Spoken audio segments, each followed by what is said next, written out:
Obama's former advisor destroys Biden after ABC interview. Hopefully by now y'all seen the interview. It was a terrible interview. I said I posted on X during the interview that it was not helping. It was not helping Biden any, and sure enough, it's not.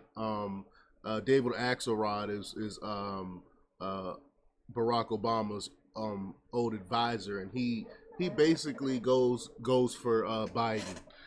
So I'm gonna play the clip. We're gonna talk about it. But before we get started, go ahead and hit that like button, share this out so we can get this information out there. Subscribe if you're not already a subscriber, and hit that alarm bell so you know when I'm putting out new stuff. Also, check out my link tree in the description. It has a link to my Patreon. That's where I talk about things that I can't talk about here. All right, so let's talk about this news. Now, this comes from PJ Media's Matt McGorlis, and he reports that Joe Biden's much anticipated interview on ABC News Friday night was seen as a crucial opportunity to revive his faltering re-election campaign after a disastrous debate performance against Donald Trump last week.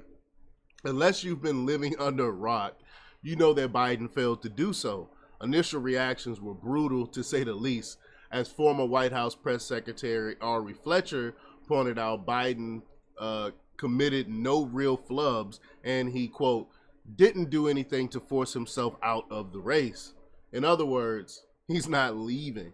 But that doesn't mean it didn't hurt him more. In fact, according to David Axelrod, Barack Obama's former top advisor, blasted Biden as, quote, dangerously out of touch after the interview. He posted on X, the president is rightfully proud of his record, but he is dangerously out of touch with the concerns people have about his capacities moving forward and his standing in this race. 4 years ago at this time, he was 10 points ahead of Trump.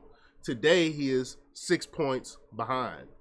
Axelrod later appeared on CNN to give a more thorough analysis of the interview. I'm going to play the clip in a second, but he said, did you see anything tonight, enough tonight to change the view that he doesn't have it to run this race and win this election? Asked Jim Scioto.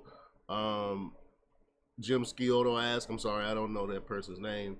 But he said, well, the question is, did he change the minds of voters who were watching that? I don't really think so, Axelrod replied. And that was my assessment as well. But let's take a look at this clip. Here we go. Well, the question is, did he change the minds of voters who were watching that? I don't really think so. You know, Jim, I think the thing, and some of it I found sad, but he seems not to be able to compute the fact that people have these questions about him. He said, when George Stephanopoulos asked him if he'd be willing to take a cognitive test, he said, I take a cognitive test every day. Well, the fact is that may be true, but 75% of the American people think he failed.